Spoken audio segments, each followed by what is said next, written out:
Rain hammers the cracked windshield like 1,000 angry fists.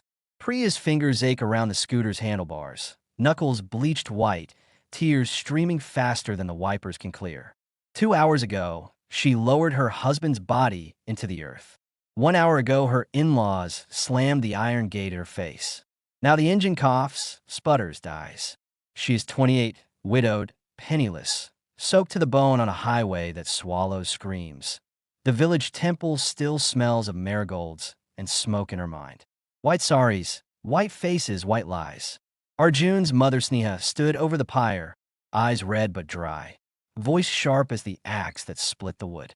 "You were the curse," she spat while the flames roared. "My son studied day and night. You stitched blouses and brought bad luck." Priya clutched the small brass urn, Arjun's ashes warm against her chest, and begged, "Ma, let me stay till the 13th day rites." Sneha's answer was a slap that sent the urn spinning. Ashes exploded across the mud like gray snow. Someone gasped. No one moved to help. Priya dropped to her knees, scooping the sacred dust with bare fingers, smearing it over her palms as if she could piece him back together. Vikram, Arjun's elder brother, yanked her up by the elbow. "Take your junk and leave before the panchayat brands you wish." Junk. 2 faded saris. Arjun stopped watch. 300 rupees folded into a knot. The gate clanged shut. The padlock clicked like a coffin lid. She walked the scooter through the storm because the engine refused to start in the downpour. 40 kilometers of potholes and lightning. Each thunderclap sounded like Arjun's laugh the day he passed the IS prelims. Bright, impossible gone. The watch on her wrist read 3:17 forever, the exact minute the truck crushed his bike against the divider. She had been home, bent over the sewing machine, humming the lullaby he loved, when a neighbor banged the door. "Bobby, accident, come quick." By the time she reached the hospital, the sheet was over his face and the doctor was signing the certificate. She signed too, thumbprint in red because the pen slipped from her shaking hand. Now the scooter gives its final wheeze under the dripping banyan. Priya slumps against the roots, plastic bag between her feet, rain needling her scalp. She opens the watch, presses it to her lips. "You promised we'd open a school for girls who stitch dreams into cloth," she whispers to the silent dial. "I believed you." Her voice cracks like dry earth. Hunger claws her stomach, but guilt is stronger. How dare she feel empty when Arjun is scattered in mud? She curls into herself, arms around the bag, and lets the storm drown her sobs. Headlights slice the darkness. A white SUV glides to a stop, tires hissing on wet tarmac. The door opens. Umbrella first, then polished shoes, then a man in a charcoal coat that costs more than her village earns in a year. He doesn't shout over the rain. He simply walks to her, plants the umbrella above her head, and waits. Water streams off the fabric onto his shoulders. Priya looks up. City eyes, storm cloud gray, no pity, just assessment. He sees the dead scooter, the plastic bag, the mud caked to her ankles. The culvert ahead is flooding, he says, voice low, steady. "Get in before the road disappears." She hesitates, one heartbeat, stranger, night, woman alone, but lightning forks and the thunder answers for her. She climbs into the passenger seat, clutching the bag like a child. Warm leather sighs beneath her. The door seals the storm outside. He offers a towel, thick, hotel soft. She wipes her face, and the mirror shows a ghost. Coal smudged, lips blue, hair plastered like seaweed. He twists the lid off a steel thermos. Coffee steam curls between them, dark and fragrant. "Drink," he says. It's an order, gentle but firm. She obeys because her teeth are chattering too hard to argue. The first sip burns her tongue and thaws something frozen inside her chest. "My husband died this morning," she blurts, as if the coffee demands confession. His fingers tighten on the wheel just once. "I'm sorry," he says and means it. She notices the faint scar across his right knuckle, the kind earned from something sharper than paper cuts. He drives without asking where she's going. The wipers keep perfect rhythm. After 10 minutes, the SUV turns onto a private road flanked by silver oaks. Automated gates swing open. A glass house glows ahead, one story wrapped in light, raindrops sliding down the panes like tears on a window. He parks under the portico. "One night," he says. No questions till morning. She nods, too exhausted to refuse kindness that feels like a trap. Inside, the air smells of sandalwood and roasting cumin. A fire crackles, though no one could have known they were coming. An auntie in a cotton sari appears, eyes kind, hands quick. She sets a steel plate on the teak table, khichdi, yellow with turmeric, a dollop of ghee melting into it. Priya's stomach growls loud enough to echo off the glass. She spoons 2 bites, then pushes the plate away. Eating feels like betrayal. The auntie tuts softly, covers the bowl, leaves it within reach. The man, Rayangsh, she learns when the auntie calls him Beta, leads her down a corridor of wormwood. He opens a door. The guest room is simple. White sheets, a wool blanket the color of marigolds, a window framing the hills now veiled in mist.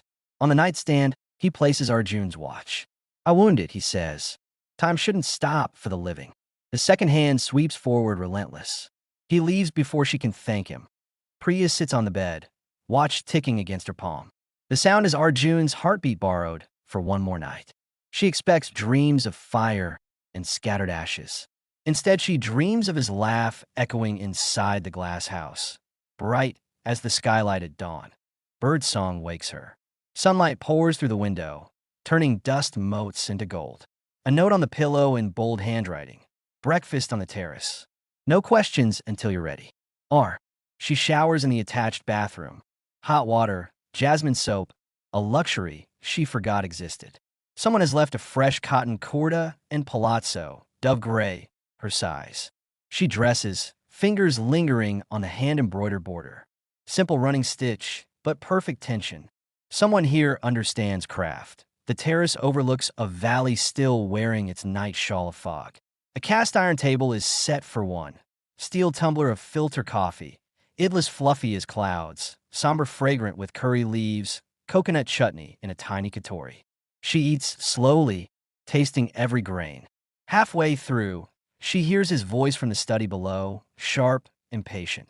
Tell the board Q3 profits are up 42%, but I want the sustainability report on my desk by noon. A pause. No, I don't care if Tokyo is sleeping. Wake them. The call ends. Priya spoon stills. Malhotra Textiles.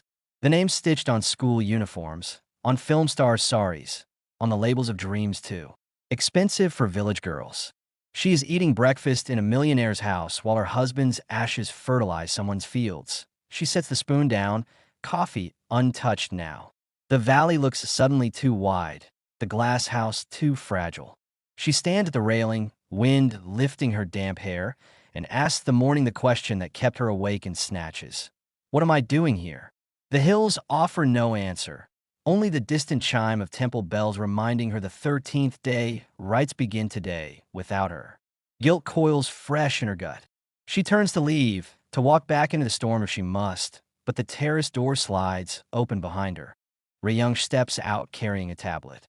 He wears a white cordovan now, sleeves rolled, forearms corded with quiet strength. He doesn't smile, doesn't frown. Eat, he says, nodding at the plate. Then we talk. She opens her mouth to refuse, to say thank you and goodbye, but he is already scrolling the tablet. He turns it to her. A photo. Arjun's corda, the one she embroidered with tiny lotuses the week before the accident. The caption reads #hidden talent and has 12,000 likes. Below, comments. Who is this magician with thread? Need this for my wedding. Tag the designer. Her throat closes. Someone in the village photographed her work and posted it without asking. The world saw her stitches before it saw her tears. Rayungsh sets the tablet down. I'm offering you a job, he says. Head designer. Mumbai. 6-figure salary, apartment on the 23rd floor, your name on the label. The numbers blur. She laughs, a cracked sound. I stitch blouses for 200 rupees apiece. I failed class 10. I don't know runways. He doesn't blink. Runways are just longer village courtyards. Your stitches already walk them in people's imaginations. He taps the screen. Another photo, her signature peacock border on a child's frock. I want stories on fabric. You carry a library in your fingers. Priya stares at the valley, at the idlis cooling, at the watch ticking on her wrist. Arjun's voice whispers from 2 years ago. Build the school, Priya. Teach them to stitch futures. She looks at Ryungsh, this stranger who wound time forward. Why, she asks. Why me? He looks away, jaw tight. Because no one should stand outside a locked gate in the rain. His voice drops. And because I'm tired of boardrooms that smell like plastic ambition. Your pain is real. It reminds me I still have a pulse. Silence stretches, filled only by the tick of the watch and the soft clink of coffee cup against saucer. Priya picks up the spoon again. One more bite. The khichdi is cold, but she swallows anyway. She's still alive. The realization lands heavy, terrifying, necessary. She meets his eyes. One condition, she says. The workshop stays here. The women my in-laws threw out, they so too. Give them machines, fair wages, a creche for their kids. Ryungsh's mouth curves, not quite a smile. Already drew the blueprints. Solar looms. You break ground next week. He extends his hand, not to shake but palm up an offering. She places Arjun's watch in it. The second hand sweeps past 3:17. Time refuses to stay dead. She takes a breath that tastes like coffee and marigolds and second chances. The valley below is clearing. Sunlight gilds the mist. Somewhere a peacock calls. Priya steps forward, into the light, into the story that begins where the last one shattered. The tablet screen dims, but the peacock border glows in Priya's mind like a promise she never dared voice. She sets the spoon down, the last idli untouched, and feels the terrace tilt under her bare feet. Ryungsh pockets the watch, metal warm from her skin, and walks inside without looking back. She follows because the alternative is walking 40 kilometers to a village that buried her husband and erased her name in the same afternoon. In the study, the air smells of old paper and new money. Blueprints unroll across the teak desk like battle plans. Solar panels, water harvesting, 20 high-speed machines, a corner marked creche in pink crayon. Ryungsh taps the pink square. Lakshmi Ani already agreed to run it. Her granddaughter starts preschool next month. Priya's throat tightens. Lakshmi was the neighbor who posted the photo, the one Sneha called interfering hag. Ryungsh slides a pen toward her. Sign when you're ready. No rush. She signs with the same thumb that pressed red ink on Arjun's death certificate. The ink is black this time, decisive. Contract folded, he leads her to the lawn. Overnight, men in neon vests have staked white string where the workshop will rise. A temporary shamiana flaps in the breeze, already sheltering 5 sewing machines rescued from city go-downs. Priya runs her fingers over the cool metal feet. These are industrial. 1 blouse in 7 minutes. Ryung shrugs. 7 minutes times 15 women equals rent paid and rice on every table. She looks at him, then really looks. The faint shadows under his eyes, the way he rolls his sleeves exactly 2 folds, the scar on his knuckle catching sunlight. He is beautiful in the way lightning is beautiful.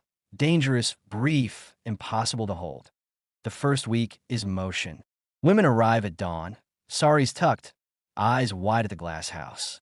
Lakshmi brings filter coffee in steel flasks. The aroma pulls shy smiles. Priya teaches them to read paper patterns, to tension thread so it sings instead of snaps. Ryungsh is a ghost in meetings, voice drifting from the study. Tokyo, Milan, New York. At night he walks the lawn, phone glowing against his face, until Priya's silhouette at the window makes him pocket it. They speak in glances, in the language of half-finished sentences. Point 1 evening the power fails. The valley plunges into ink. Generator kicks in, bathing the shamiana in yellow. Priya is pinning a muslin toile when the needle jams. She swears under her breath. Arjun's favorite curse, the one that made him laugh. Ryungsh appears with a toolbox. Move. He dismantles the machine with the same calm he uses on conference calls. Oil, lint, a broken spring. 10 minutes later, the wheel spins free. Their fingers brush, reaching for the same screw. Static jumps between them, sharp as the needle. She pulls back first. Thank you, she says to the floor. He says nothing, just wipes his hands on a rag that costs more than her old scooter. Guilt arrives on the 13th day. The village temple bell tolls for Arjun's soul. Priya stands at the window, watching mist curl around the hills, imagining Sneha ladling ghee into the haven, Vikram counting coins for the priest. She should be there, forehead ash-marked, feeding crows.